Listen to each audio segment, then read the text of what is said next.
Done with this. You can't trust anybody anymore. The entire automotive industry is full of scammers and liars. Yes, we bought this Honda Civic about 4 years ago and we thought we were getting a decent deal. We paid about $9,000, but we found out just this week that in fact we bought an absolute destroyed and wrecked car that should have been written off. Yes, in fact, the used car market is full of people that are deceitful and liars. Now, while there's a lot of great people out there and a lot of great businesses that thrive on doing good business, we've actually driven this car for the last 4 years. We've enjoyed it. It's done as well. Mechanically, Hondas are reliable. That's why we were seeking one of these. We actually had our last car was wrecked by a careless driver, but then we seek this car from a local dealership. That dealership then produced some paperwork which showed us a Carfax that said, oh, there was only a minor accident to this vehicle and it was to the tune of about $2,000. And they said there was about a $2,000 repair on a Carfax. We looked it over. It looked like a good repair. We didn't see any weird anomalies. We didn't see any lines that didn't match up. We didn't see any paint mismatch. We said, you know what? The headlights even match. Everything looks fine. From our perspective, it seemed like the car was a good match. And with $2,000 damage on a Carfax, that's nothing. That's pretty minor. It could have been as little as a scuff or a little bump, and then they took it into the body shop and lightly sprayed it over. The $2,000 doesn't get you very far these days. But what we didn't know was there was a much, much bigger issue lurking, because what we found out was there's a much bigger, more significant repair packed behind the punch. But we didn't know that at first. And on top of that, it wasn't until we decided to sell this car, because it's time for an upgrade. We've been thinking about selling our 2012 Honda Civic. It's got about 150, 160,000 kilometers, about 100,000 miles. It's perfect. It still runs like a kitten, but we were thinking about possibly ramping it up, selling it, getting something a little bit different, and essentially, like everybody, you know, looking for something a little bit of an upgrade. But in doing so, we had numerous buyers come by. You know, they come here, you know, they look at the car, they drive it, they enjoy it, and most people who drive this say, yeah, I love it. Let me check it out. Let me pull the Carfax. They go down here, they check the VIN on there, they double check the VIN over in this area here. Of course, you check the VIN on the numbers, of course, down in there, and it all matches up. So most people are pretty content. We were up on the maintenance practices as well. We did all the recent servicing. I mean, the last service, of course, we had to do plugs, filters, oil change, but that's neither here nor there. We've taken care of this car, and it even took us to California last year. We drove this all the way down to Southern California and back, did a big road trip. When our trip to Florida was canceled, we decided to get behind the wheel and drive all the way. So this car is very reliable, and that's why we trust Hondas. But what we didn't know is we actually have a car that probably should have been written off. So we've been around the car business for a long time, and we know all the right questions to ask. One thing we know was the maintenance. We wanted to make sure we had all the maintenance records. So all of that was up to snuff. Of course, all of the typical servicing was done. But we also know that through word of mouth, certainly through a lot of experience, that there's a lot of scammers going on out there. There's no shortage of people doing mileage blockers. You know, sometimes the odometer readings don't necessarily add up. And what we do find is seats, bolsters, carpet, all should match what the mileage represents. Now, a lot of these cars like Toyotas and Hondas, you know, they show very, very well. You know, they have lots of plastics, so it's kind of hard to tell sometimes a hard-wearing vehicle like that. And these seats hold up very well too. But there's lots of scams that go on in the industry, and it's not just the wear and tear. You look under the hood. Sometimes a lot of these dealers will do little trickeries. You know, you have an O2 sensor, and of course they'll reset the code just before you come to look at the car. That's one little scam. Sometimes they'll put a heavier grade of oil if the vehicle's burning oil. Sometimes they'll make up even numbers in terms of the paperwork. I've seen just about everything in the industry. But now, when we bought this car, and they mentioned that there was a $2,000 repair, we just wanted to make sure for ourselves that we weren't dealing with anything structural. Shouldn't be for that price. You know, we looked and compared the two sides. The fenders looked the same. We looked even in that frame area right there. It's sort of got a yellow. You see the original welds in there. And then we went over here and the welds looked very much the same, and you had the same level of yellowing. So everything looked like a good match from front to back and left to right. Everything looked like it should. Well, who would have thought it went through a much bigger repair than that? See, because here we have the Carfax. This is the actual paperwork that we got from the dealer when we bought the car.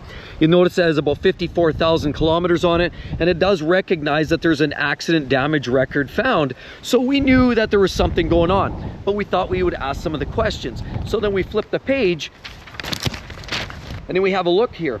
And over here, they have a little bit more details. You'll notice 2018, back in October 25th, you have an issue with right front corner, and there was an estimate of about $2,000 and change. So then we flip it over and we look, and there is the details. Of course, we look on the history report, and it says accident damage. Okay, we knew there was something.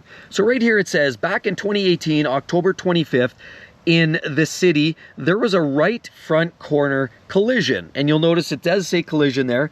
It says there's an estimate amount of about $2,293 and change. Okay, we knew we were up against that. A couple grand for repair, not the end of the world. We didn't think it was that big of a deal. Of course, for a couple grand, seemed something like we could live with, and certainly didn't represent anything major to worry about. And then there was another little record down here. See, back in 2020, there was another claim, a little collision down here, and it says $0. You notice $0 collision. And of course, then when you expand on that, you go down here, they say a little bit more detail. They give other information. So in 18, it was damage event, was damage reported, minor damage, damage to front, NA. And in 2020, also NA, damage event, damage reported, minor damage to front. Okay, and it says $0 NA.